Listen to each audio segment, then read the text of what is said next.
ये प्रश्न पूछना अनुचित है कि क्या आपने रामायण की कथा सुनी है।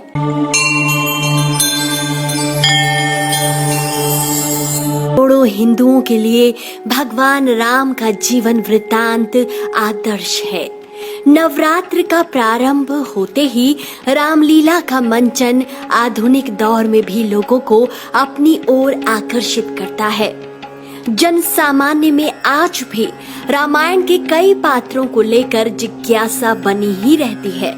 ऐसी ही एक पात्र है श्री राम की माता कैकेयी, जिन्हें आज भी खलनायिका माना जाता है। भगवान राम से माता कैकेयी सबसे अधिक प्रेम करती थी, किंतु अपनी दासी कुबड़ी मंथरा के कहने पर उन्होंने भगवान राम को वनवास दे दिया।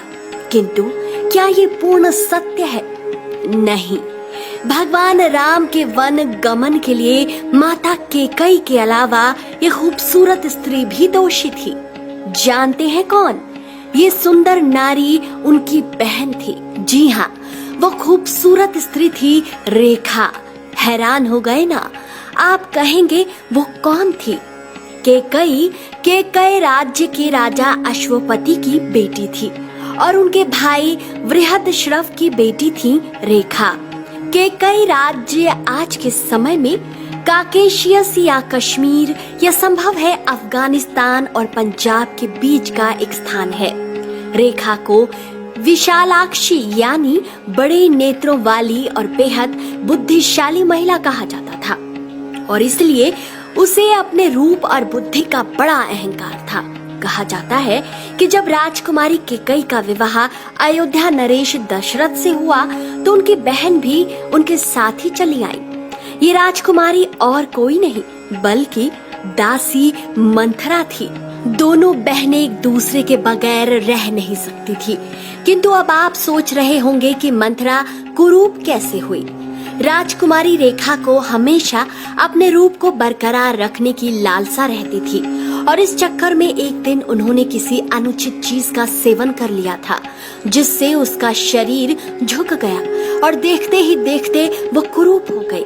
कुरूपता का कारण मंथरा का एक विशेष प्रकार के शरबत का सेवन करना था, जिस वजह से वो त्रिदोष का शिकार हो गई और उनका शरीर 3 जगहों से तिरछा हो गया। इस व्याधि के शिकार होने की वजह से ही राजकुमारी रेखा कुबड़ी मंथरा बन गई। मंथरा का अर्थ मंथर यानी खराब बुद्धि के कारण पड़ा, क्योंकि शारीरिक व्याधि के साथ साथ वह मानसिक रूप से भी खीज की शिकार हो गई थी और इस वजह से उनका व्यवहार हमेशा जगहंसाई का कारण बनता रहा। बहन के कुरूप होने के बाद भी कैकेयी का जुड़ाव उनसे बना रहा, इसलिए विवाह के बाद भी वो उन्हें अपने साथ अयोध्या ले आई। लेकिन अपने रूप के कारण उन्हें सभी कैकेयी की दासी ही समझते थे। इन पौराणिक कथाओं के साथ कई किंवदंतियां भी जुड़ी हुई हैं, जिसमें भेद करना मुश्किल होता है। कई कथाओं में इंद्र के वज्राघात से मंथरा के कुरूप होने का वृतांत मिलता है।